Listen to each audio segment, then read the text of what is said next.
Hello there, Outliers. Niiamah and Shawn here, and thank you so much for letting us be a part of your journey here today. We have a roundtable with six incredible outliers that are playing today, so I want to jump right into it so you can get to benefit from the experience that they have, not just their expertise, but like the way that they think and move through the world.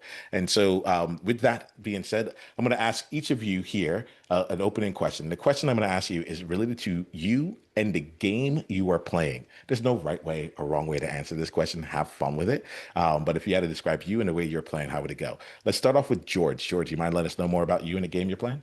Yeah, so I think we all play games. The game I'm currently playing is becoming the best version of myself. I think that's how we get better in the world. For me, it starts with honesty. Like when I started doing the podcast, when I started building all these things I'm building, I had a real bit of sort of an honesty check because there's all these things that come up when you start building. And for me, it was around uncertainty. It was like, oh, I don't know if I can do that, or maybe I'm not good enough, or what am I going to say here? But I think when you get honest with yourself, you start peeling back the onion and you see what your strengths are, you see what your weaknesses are. And those are tricky to find out. And it comes from being honest. I heard a good quote one time that was, I think it was John Wooden who said that winning and losing in life is an internal game and it comes from telling yourself the truth. But I think that's the name of the game, is telling yourself the truth and becoming the best version of yourself. But I'll kick it back to you guys. What do you guys think? I love it here. Like this is good. We're gonna be playing, especially the honesty part, in just a bit here. George, thank you for coming to play. I really appreciate it. Let's go with Marcel. Tell us about your game real quick. All right. What game am I playing? It's funny, you're catching me at an interesting time. I just went through parting ways with a business partner that I've been in business with for 5 years. I had a tremendous relationship with, still have a tremendous relationship with. But life has a way of changing. Priorities have a way of changing over time, and we decided that it was time to part ways. And so I'm sort of in this existential uh, period of my life where I'm trying to decide what that game looks like going forward, and really re-underwriting from first principles in this completely different context where things that were not possible 2 years ago are possible today, and I have no idea what's going to be possible 6 months from now. And really thinking about like what is the ultimate version of our business, of our team, of how we serve clients in this completely new context. And it's both been, I think, challenging and difficult, but also extremely exciting. And so, sort of reconciling all of those things, that's sort of where I'm at personally. And more broadly, the game that I am playing at all times is helping service-based entrepreneurs, mostly agencies, creative and digital entrepreneurs, measure and improve their profitability. So if you're in the business of selling services that you need skilled people to deliver on your behalf, my whole mission is to help make understanding the finances in your business much easier and simpler for you. So I wanted to say, well, thank you for bringing in the inside, the internal part, as well as the external, right? So like, there's one thing that we can grab to and see, like, okay, this is what you're doing in business, but like, this is the reality of your life. You're like, hey, look, this is the game I'm trying to fit in, and that dichotomy is what makes these conversations so rich, and for us to really get to know and trust you here. So thanks for playing with there. I see the honesty that you're bringing, and I'm enjoying it. Thank you so much. Let's get to know Cosmos. Cosmos, do you mind letting us know more about you and the game you're playing?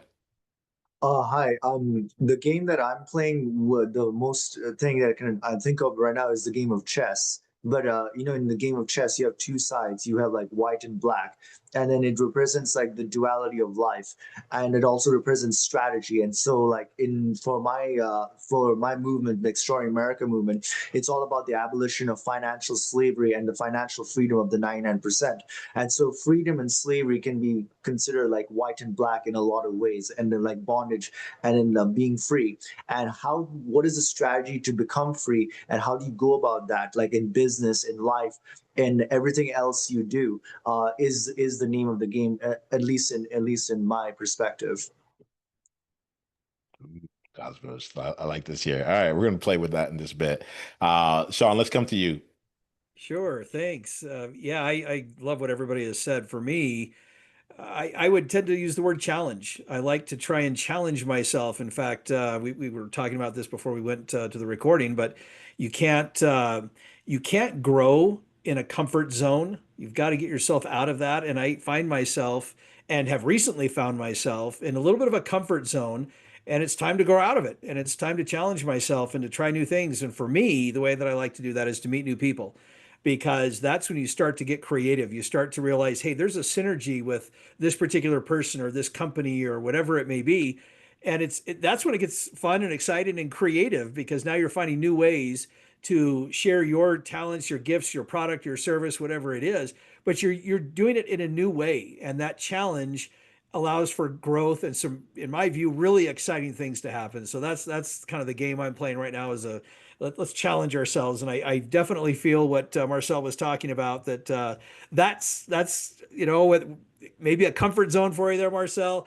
Now you have a chance to grow in a different way, and I'm going to be excited to hear how it goes for you. You said one of my favorite words, challenge. And like, so let's see how we play with that here in this space here. Shawn, thank you for coming in. Thanks for playing out there. We'll go to Delphine and then we'll go to Karen. All right, thank you very much, Niiamah. So the game I'm playing, I love to play games, because when we play games, it brings out the child in us, and we all forget how to play. When we play, there's a holy curiosity that we have. There's a holy creativity that we have, and we enjoy playing with one another. And when we play, we actually play with friends. And what are these friends? It starts with our feelings, making friends with our own feelings. And so often we kind of label our friends. These are good friends to have, these are bad friends to have. But the thing is, we all need the kind of friends we need to have in our life in order to grow, including I would say, healthy friends, and those friends that we need in our lives to help us to grow. So that's the game I'm playing, and I'm inviting to play with not just ourselves, but with other people, with other families, with other children and leaders. Because when we learn to make friends with our feelings, that's when we learn to connect. Oof. Thank you, Delphine. Like, I'm seeing nods all around here. Karen, why don't we come to you? Mind letting us know more about you and the game you're playing? Sure thing. Well, I'm all about freedom. And specifically, I found myself one day when I was in a corporate leadership role, stuck in a boardroom. And I say stuck only because it was my tongue-tiedness at the moment, stomach in my throat, unable to present. My boss shut down the meeting and I was mortified. She pulled me aside and she said, Karen, you didn't trust your gut. And in that moment, I thought, wait, what? And she goes, you could have just tabled the meeting. And there were one or two things that I thought. One, why do I keep asking for permission? And number two, why couldn't I have just tabled the meeting? What is that about? So that's really what set me out on my mission to eradicate self-doubt in 10 million women. Because whether you're a woman or man or any other gender, at this point, the most important thing to keep in mind is, how are we holding ourselves back? And I was holding myself back and missing out on opportunities. So I think every one of us, if you're a human being, you've doubted yourself at some point, unless you're a narcissist, I suppose. But really looking at what are the communication strategies to help move someone forward. And so to think about, I never want anybody stuck in a boardroom or a marriage or a conversation or up on a stage due to that self-doubt, because if I had a strategy, I would have been able to get out of that myself. So I want to particularly help women have these strategies to move forward, all in their communication, and they're accessible to all of us. So to end with where I started around freedom, I realized I was in a prison of my own making in that boardroom, and we all have agency to choose differently to free ourselves. Ooh, I love this here. Like, so Outliers, clearly we've stacked the deck in your favor here with the people who are on in this conversation. You all have brought in some really great things. Karen, that there's a vivid imagery. There you go. Vividry is what I was coming through. That's going to be a name of a company at some point, I think. Of a prison of your own making. That really drives me. Let's see here. There's something that plays out here where I heard talk about relationships, from partners to friends to going out and meeting new people. And I was wondering here, I wanted to start off here with this component of the people in your life that you and as you are continuing to grow in what you are doing. One of the bigger challenges that I find with Outliers is that when they really go for it, when they really when they commit to saying the world is going to know that I am here on this planet for a reason, they then immediately there's at least two or three people in their minds that's like, what will Josh think about this? Or, so on and so forth. So I'm really curious about how you all have navigated growing and not just growing overall, but going for what you're like actually here for. And how you've been able to navigate the relationships around you so that it doesn't hold you back, to use your words earlier here, Karen. So let me put that into the space here, and then we'll see where the conversation goes from there. Anyone want to get us started on that? I'll Karen, jump in there. oh, I'm can you do gonna me a jump in. favor? The first time you speak, would you mind just saying your first name so that any outlier listener that's listening knows who's talking? This is Karen Laos. And I wanted to start because for so much of my life, I was really consumed with what other people thought of me.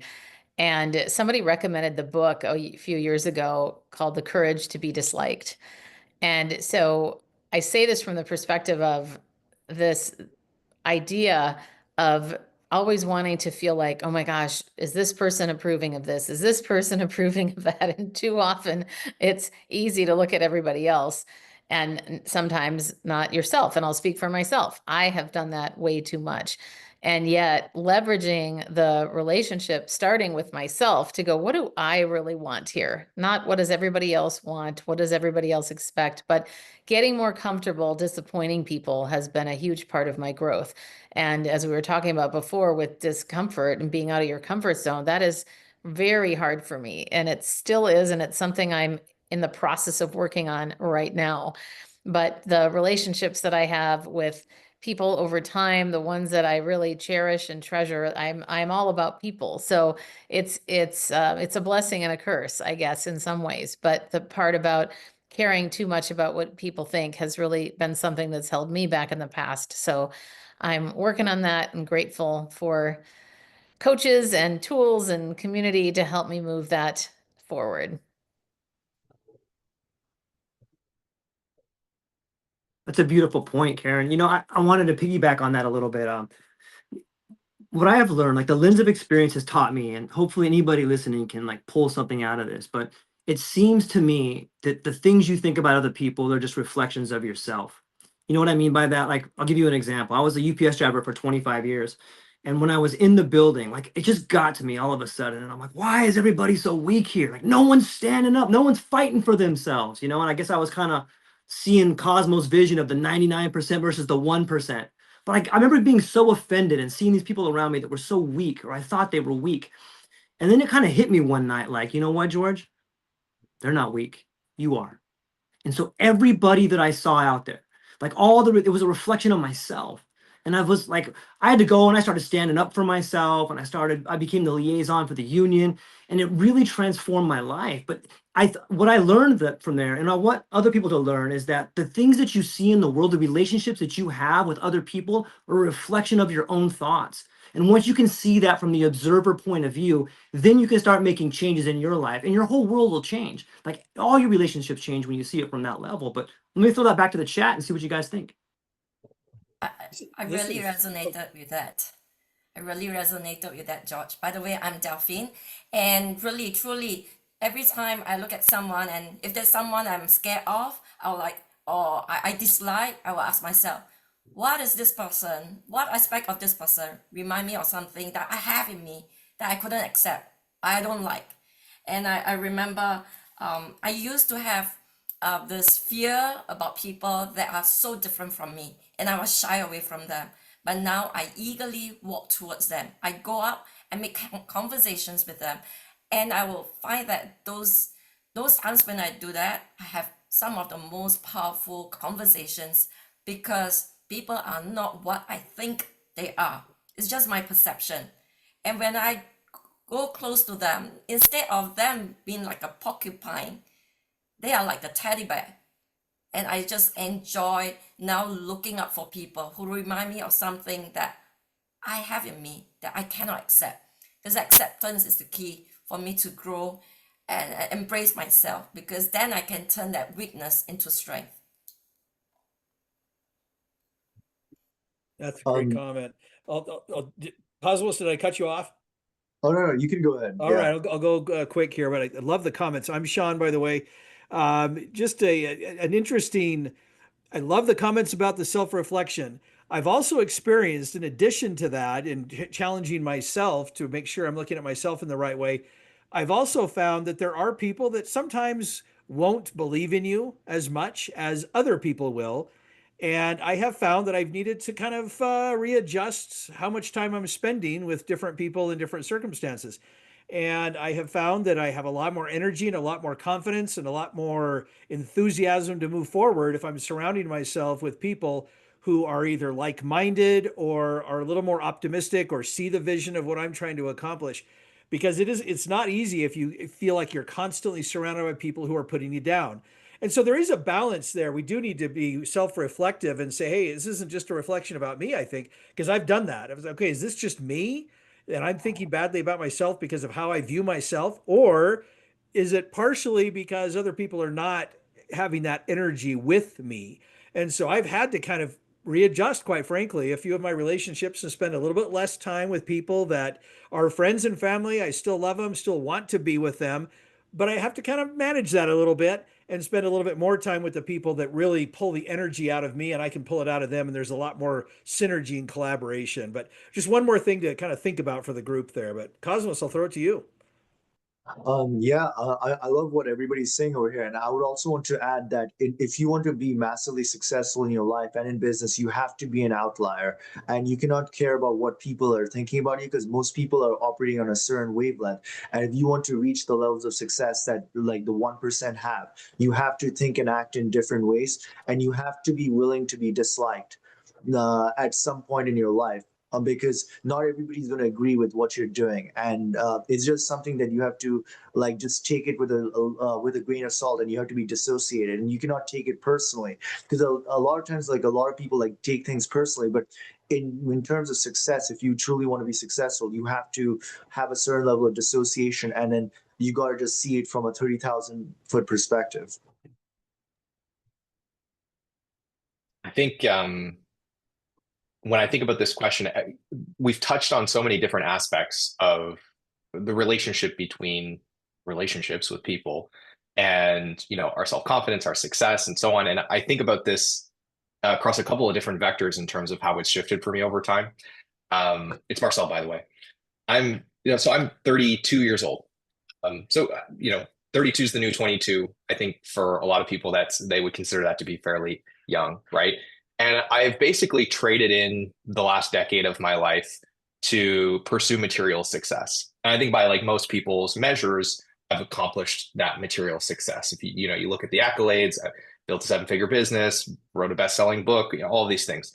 And what's interesting is I feel like this last decade of my life was colored by being motivated by what I would consider like a dark energy, which was mostly me being motivated by running from things, running from failure, running from a feeling of inadequacy, running from, feeling like I was not able to prove myself, like a chip on my shoulder. When people doubted me, I was actually really motivated by that. And it was useful. I have no regrets. It got me to where I am, but I'm at a stage in my life where I'm recognizing that that's very exhausting. It's taxing, and it's actually starting to hold me back. Right. And so that has started this journey of reevaluating the relationships that I have. It is sort of this dichotomy where the more successful you become, the more difficult it is to spend time around people that are ahead of where you are. Right. And I think they say it's like less than 4% of businesses make it to $1 million in revenue. So even that, you kind of think about that. It's like getting a room with 100 entrepreneurs. There's like 4 of them that might be at that level or greater. So it starts to become a little bit more challenging. And then the other thing that's sort of interesting that I think some people have touched on here is the comfort level with being disliked. I think love and acceptance and community, it's a fundamental human need. I think the fact that a lot of the traditional institutions where people would find that having eroded over the last little while is we're seeing the signs of that in society more broadly. But like we all want to feel loved and accepted and feel like we have some sense of community. And for me, really sort of narrowing my circle in my personal life, I found that as I get older, I have fewer relationships, but the relationships that I have are more meaningful and deeper to me. And becoming more aware of who do I actually care about their opinion. Like if someone's opinion of me was to change, it would have a material impact on my life. I would deeply care about that and it would be important to me. And there are very few people, and their tolerance for mistakes, for failures, the amount that they actually care about the things that I've historically assigned value to, like how much money I make or how big my business is, or, you know, how impressive my profile on LinkedIn is.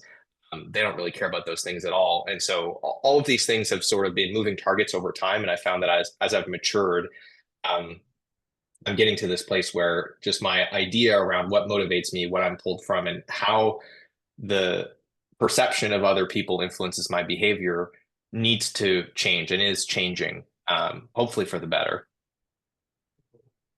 Great comments. I want to just back that up a little bit more, because I loved what you said about sometimes you almost have to, in my language, almost a defiance, almost a little bit of belligerence when somebody says, well, I don't think you can do that, or I don't agree with you, or whatever. There is a little part of you that kind of has to almost summon that up from within and say, well, I'm going to show you, and I'm going to dive in even harder and go after what I really think is important here. And that doesn't mean that we don't accept constructive criticism or feedback. I'm always one that likes to listen to that and at least kind of filter it a little bit and see if there's something to what they're saying. But there is a little bit of a fire that we kind of have to learn as an outlier. You have to kind of build that up within yourself to be able to say, you know what, I'm gonna let that feedback that could be perceived as negative, I'm gonna flip it, make it a positive thing, and let it drive me to go succeed, just to show them, not in a rude way, but I'm gonna show them that they're wrong and that I'm right. So I love that comment. You raise a good point, John, and I want to be careful not to dominate the conversation, but there's something that I think is really important for the people listening that are early in their entrepreneurial career. And I think it's increasingly important for people who are doing things that are unconventional. You know, you're doing something that's never been done before. You're doing something that maybe when you talk to your friends and family about it, they just don't understand it. Maybe it's too technical. Maybe it's a little bit outside of the sphere of consciousness that they've been exposed to in their lifetime. And what you end up faced with a lot of times is people that are confused, they don't get it. There's resistance, there's doubt, and it can trigger this energy in us. And that certainly was the case when I was early in my career. And I became so determined to prove that I was right that I started ignoring signals from the market. And it changed my execution in a really subtle way, but it kept my business stuck for about 4 years where, you know, we were early stages. So we had to find product market fit, right? We had to figure out what is a product that we can build and sell that people will actually give us money for. And importantly, that actually solves their problem. And so I was so hell-bent on proving myself right that I was building and selling products that truly weren't going to work. And the problem is I was good enough at sales to get away with it for a while. And instead, what I should have been doing was trying to prove myself wrong as quickly as humanly possible, right? So what are the riskiest assumptions that I have about this business? How do I go figure out what's wrong with those assumptions as fast as possible? And it wasn't until I was able to make that mindset shift that I actually started speeding up the path to product market fit and eventually finding a business model that made sense.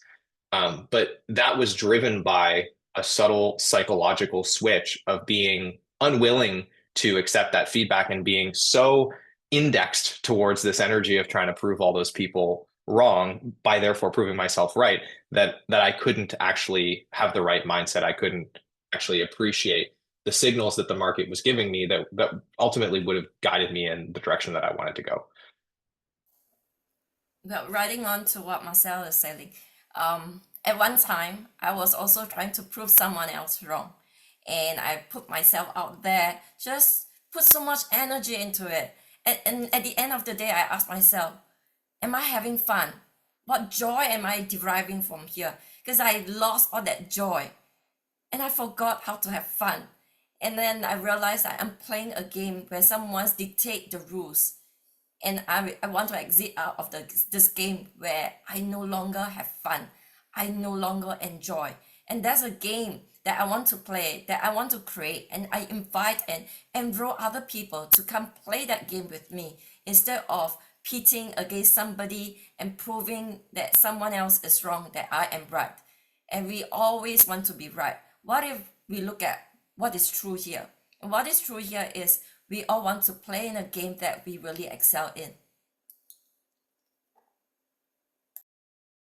It's a great comment, Delphine. Great comment. Good balance. You all are +1 for that. Yeah, the proving people wrong is so tiring, and it does rob the joy out of the process for sure.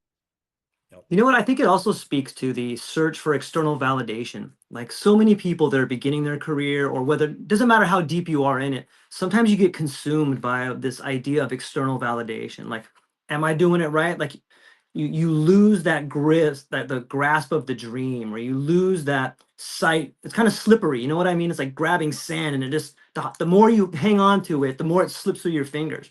And that's when you start looking for the external validation, and that's where you go awry. Like, well, what does Karen think? Or let me call Marcel and see what he thinks. But you get so caught up in those other people's opinions, and you get way out in the woods, and you lose your path. Like you lose that next step on the path. What do you guys think about external validation and the role that plays in your behavior? George, on that note, you're right about external validation. Like we have to get validation like from an internal source, because external validation is ultimately fleeting and temporary, and it sometimes it's good, sometimes it's bad. But when you have internal validation, which is why I look to spiritual practices like meditation for getting an internal source of validation. Because when you're content within yourself, naturally you start influencing your external environment, and you start changing the way people look at you and like the way they treat you. But it all starts with being happy with yourself first, and loving yourself first. Boy, and I have to say that has been my journey throughout most of my life of the proving oneself. And in fact, I'm thinking about a story before my husband and I got married, because we had quite a back and forth dramatic love story for 13 years beforehand. And both of us were really trying to determine, is this the right fit? And I think we're both overthinkers. And a therapist said to him one day, which I thought was a really intense word picture, he goes, you gotta stop having 15 people in your bedroom. Like, what do you want? And that was a very compelling thing for Chris to consider. And that is so much my story too, of, okay, I have to ask everybody else. And I will say that it has been going back to freedom and this idea of how we all have agency, that I am so much more comfortable in my skin just as I've continued to grow and frankly get older. And I wish that I could go back to my younger self and say, you know what, those other opinions of all those people that you asked, yeah, I think it's good to get counsel and get perspective from certain people, but not tons of people. At some point, you have to trust yourself. And so I have to say, this is ironic that the book that I wrote a few years ago is called Trust Your Own Voice. That's great comments, Karen. This is Shawn again. I really like the question about this idea of external validation, and I love what both what George and Cosmos and Karen have said so far about this point, because as I'm a strengths-based leadership consultant, so the first thing that I'm always asking myself and encouraging clients to do is to always go back to your talents, your strengths, your gifts. If you're a religious person, it might be, what gifts has God given me? And am I true to those? Am I using those in good, productive purposes to help other people, to lift other people? If we're true to those, then the external validation is just that, it's validation, but it doesn't have to dominate us, and it doesn't have to take over everything, because we're not always jumping around trying to try to seek validation from others. But if we are true to our strengths, we're true to who we really are and what we're really good at, that external validation just helps to encourage and amplify what we're doing. And so for me, it's always, whenever I hear feedback from other people, it's always kind of bring it back to center.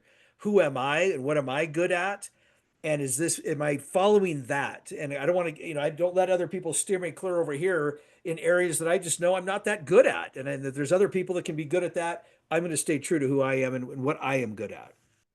So I'm going to step in here, y'all. This is fun. I'm enjoying the way that the conversation's flowing, and I know it's great because I'm learning. I'm sitting here like Marcel, you said something about the 4%. I call it the 4% club right here, and being in a room where it's like there may be 100 entrepreneurs that are there, and there's 4 of them that are like have played a game that you have, and that gets me.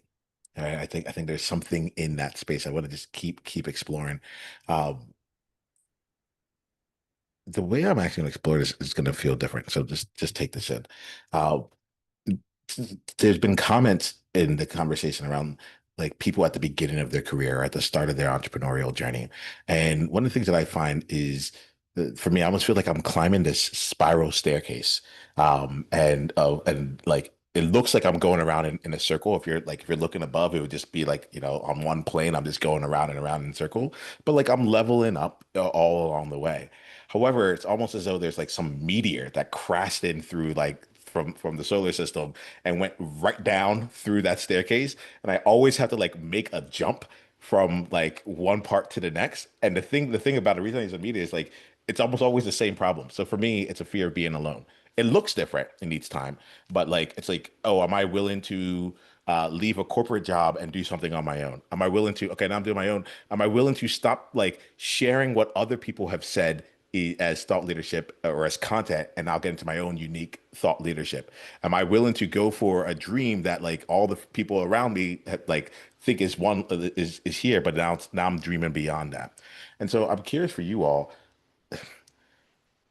what's the thing that like either the challenge, the belief, the fear, what's the thing that like regardless of what stage you are in your career or in your business, like keeps showing up for you, that it has a different manifestation each time. But what is the thing that keeps showing up for you? How have you recently dealt with it, and what are some things you've learned along the way? I'll leave that as the overall set of questions in here, and then we'll play with this for a little bit. It's a big question. We don't have that much more time. I'm just looking at this like, oh, well, that was Yeah. fine, but I am really curious. Anyone want to get started? Marcel, I think I heard you. I love this question, Niiamah. I'm going to start on it because I think it touches on an idea that I started in a previous thought that I think I want to continue here.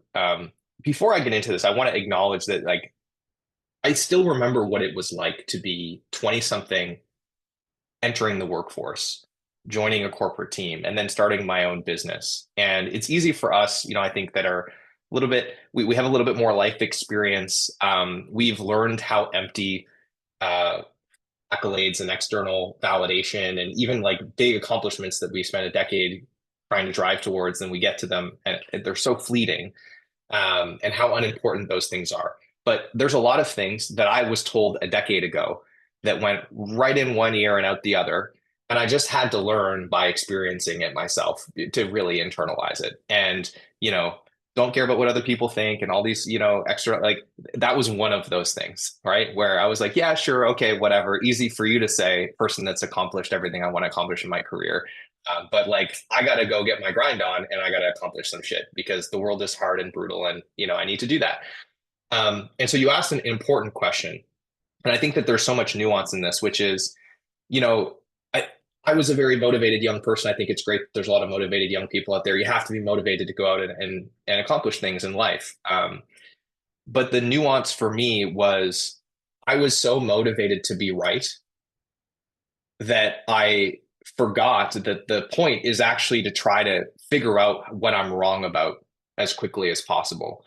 And this is the pattern that keeps coming up for me, where I realize that I have not considered an option, I've not made a decision, I've not, taken a certain step, or I've spent a whole bunch of time, not even necessarily consciously, executing in such a way where I'm optimizing for trying to be right and avoiding figuring out that I'm wrong. When the funny thing is, the most expensive thing you could possibly do in business is be wrong about something and not know it and not recognize it for a really long period of time.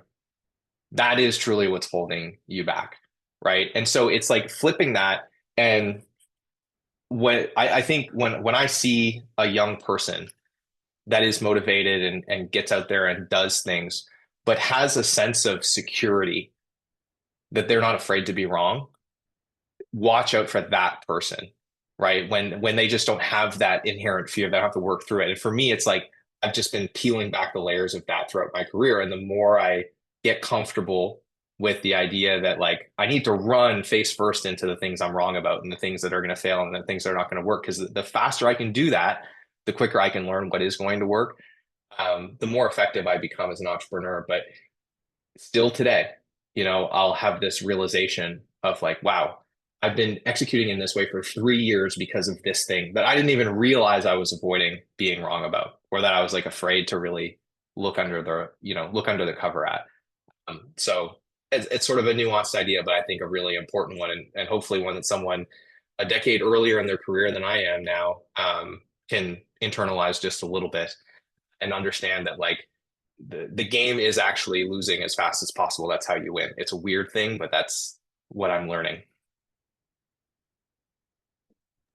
I love that, Marcel. That makes me think about the billionaire Sarah Blakely, who founded Spanx and now Sneaks, who grew up normalizing failure at the dinner table with her parents. And some of you may know this story about how her dad used to have them go around the table and say how they failed that day.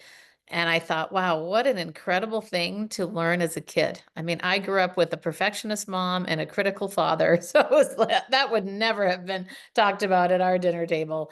And this idea of normalizing it to your point about, I mean, you see this in baseball stats and so many other things. You have to have multiple attempts to get to that success. So I love that. Right, I want to jump in on that. So the thing that's been holding me back is fear of success. We all heard of fear of failure so often, but I'm thinking so often the thing that hold me back was, if I'm being successful, I'm having all these people looking at me and all this judgment, all this criticism thrown at me. Am I able to handle that? Because if I'm not able to handle that, then I will fall from grace. Instead of being an attractor, now I'm withdrawing from the limelight because I'm scared of the shadow it casts. And what if they are right? What if I'm wrong? And I learned to turn that into, what if they're right? And I'm right too. What is true here? Because quite often we keep looking at who's right, who's wrong. If I'm right, does that mean that person is wrong? What if I'm right and he's right? She's right too. Because we all have different perceptions and we are all right. So I learned to look at what is true here, what matters here, what is important here. Why don't we take one more response on this one, and then we're going to start wrapping up for today. This is y'all are fantastic. I'll jump in right here. I think for me, like chasing runway, and I know probably everybody on this panel's faced this before. And if you're listening to this, maybe you're going to find yourself here. And if you haven't, get ready because it's coming.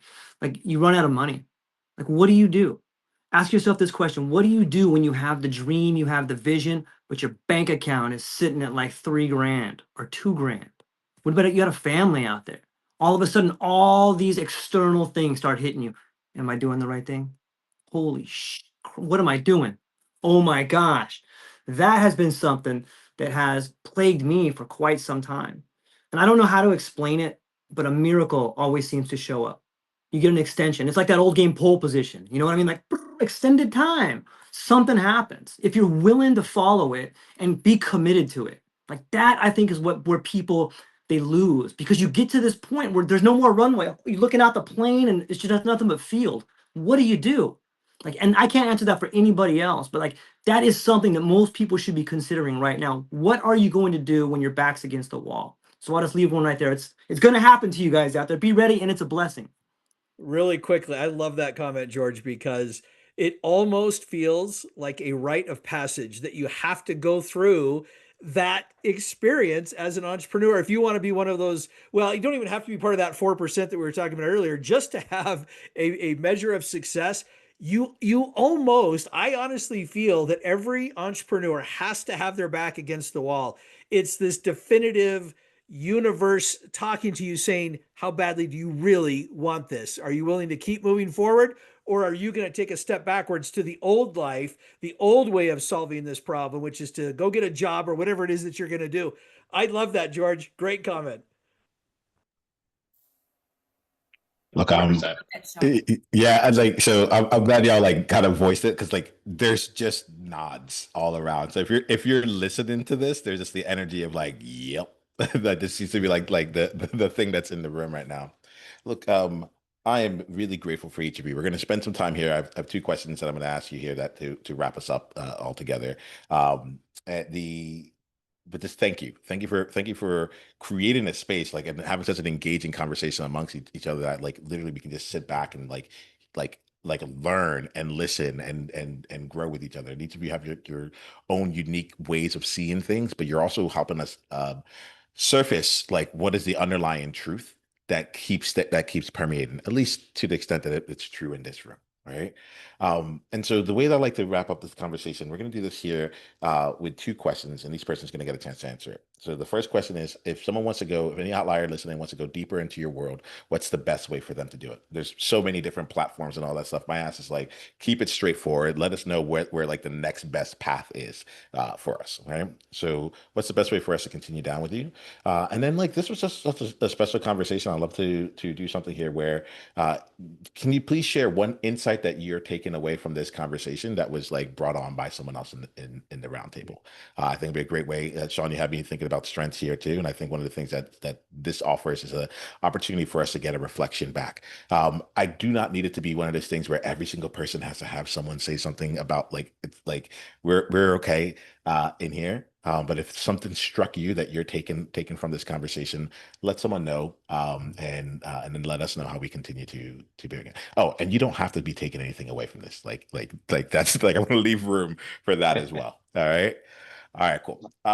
So why don't we start off with you, Karen, and then we'll continue around.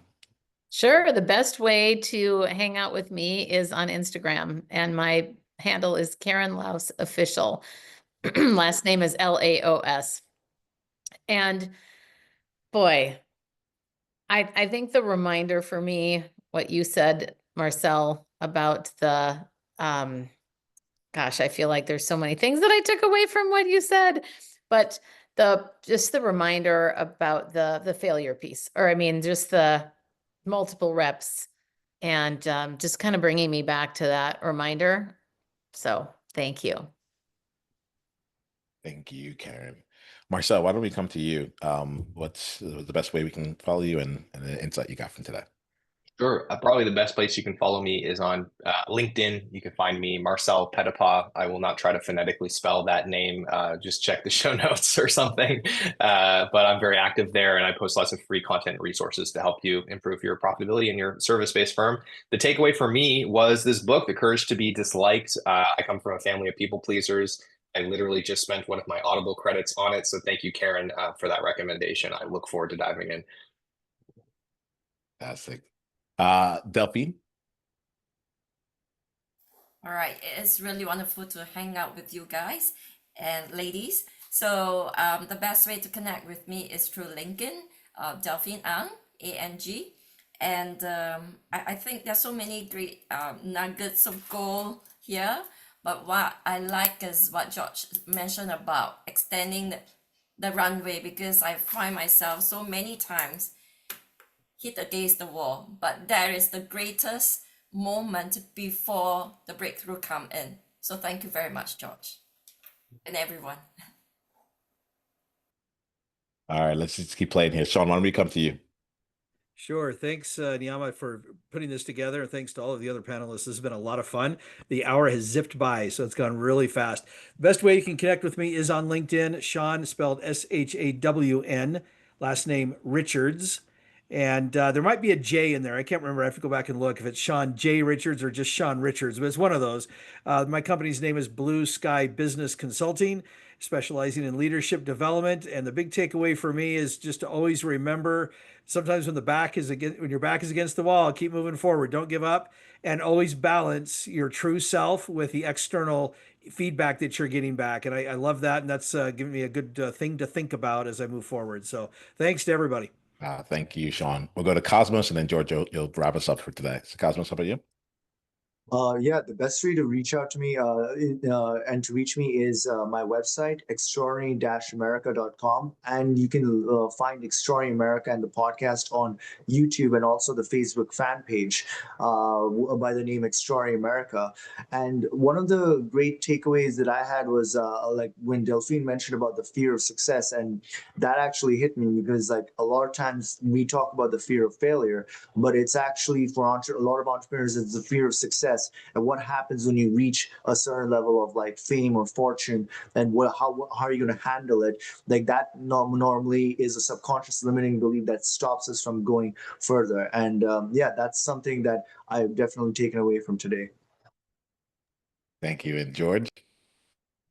Yeah, so thank you to all the panelists, everybody out there. LinkedIn, I'm really active over there, George Monty, or you can just Google George Monty True Life Podcast. I'll come up everywhere.